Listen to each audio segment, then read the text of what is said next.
Good evening, ladies and gentlemen. My name is Reckless Riley, and today we are looking at Beachfront Volleyball by Foxy Papa Smurf. Now, this is a new minigame in Halo 2 Anniversary that follows the Halo sports-esque type gameplay.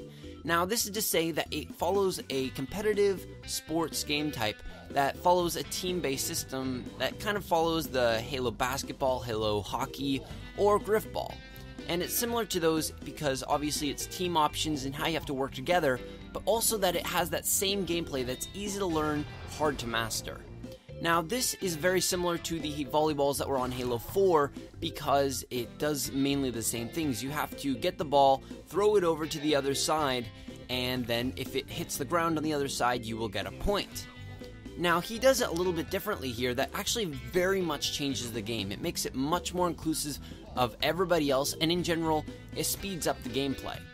Now, one of the things he does is he adds a 3-second timer to the ball.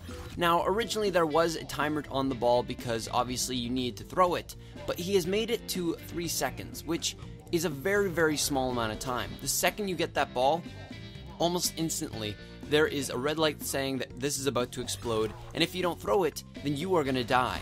So it requires you to always be doing something with the ball, so there's never a dull moment in the game. It's always fast-paced and always moving. You have to throw to somebody, or you have to throw over the net.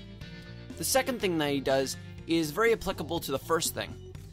What he does is similar to how in some of those game types, I forget what they're called, Ultimate Frisbee, if you were holding the Frisbee, you could be killed. When you weren't holding it, you're invincible. Similarly, if you hold the ball, you will not be able to move. So you have specific traits when you are holding that ball. Since you're not able to move, you have to do something like pass it to somebody else or throw it over the net, and you can't change your position from there. Since you can't move, it requires you to throw to somebody else or throw over the net, but you can't really throw over the net when it first spawns. You see, similar to volleyball, again, it spawns at the back corner, which is the farthest from the net, and also an impossible spot to get it over the net. And so, if you want to get it over that net, you have to throw to other people. So this really encourages team play and encourages passing to other people. Throughout this game, I found that there was a much more competitive play, or much more cooperative play, like playing with other people and passing to your teammates, than there would be in a regular volleyball game, because everybody just saw that there was a lot of encouragement, or what's the word for it?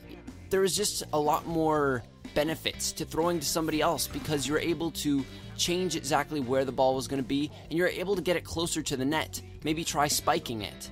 Also, to add to this, he has a bigger stadium than you would find on the Xbox 360 in Halo 4, which, again, since the net's farther away, you can't throw it over, and in general, you have to throw it to other people to get it farther ways. So, in general, this is just a really fun game. Some of the tactics that we used when we were playing it is to, for one, obviously pass to other people. This is one that you will learn immediately. If you don't pass to other people regularly, you're not going to get very good scoring, and you're not going to get very many scores just because you're not getting the ball over. The stadium is too big and you won't be able to get it over. Second thing is, if you're playing this with other people, you want to really talk about it. Try and hold positions and try and cover the entire area. If everybody goes as a big group, it's going to be nearly impossible to get the ball every time because one person will be on the far left and they'll say, everybody is gathering up on this side with me. So I'm going to throw it to the other side and no one will have time enough to get over there and get the ball. So you want to really work with your team, say who is going to catch it, and just work with them. This is a really fun map to play, and I have to say this is probably one of my favorite maps in Halo 2 Anniversary so far. I've been really calm kind of saying this because I've done this commentary so many times because there's just so much to talk about inside of here when it comes to style of play, just how you play. It's a really competitive map, but it's also a fun map. It's easy to play, hard to master, and we played this multiple times because it was just so much fun. Working with people to try and do our very best to get the ball over and get as many points as possible was so much fun. I had so much fun playing this, and you will definitely have just as much. Whether you are a noob or are you a competitive player, no matter what it is, you will enjoy this map and you'll have a ton of fun. And another thing to say, just besides the actual game, this guy took way more time than a usual person would to make this map.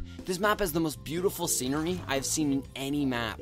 Since the map is so simple, it literally is just 4 10x10 blocks. He doesn't have to focus on making the map look really good because it's very simple.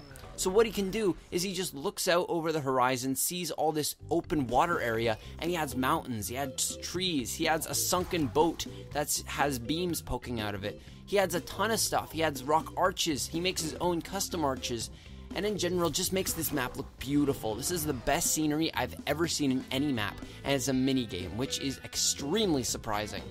So if you want to find a really good map that is a lot of fun to play with a lot of people and competitive, and just fills just about every single gap you want to find in a map, get this one. I know I'm saying mostly positives about it, but I can't find anything negative.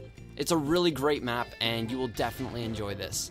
I hope you enjoyed this video, and hopefully I'll see you in the near future. I have a special video that I've been working on for a while, coming out soon, so hopefully you'll enjoy that. Anyway guys, my name's Reckless Riley. Have a great day.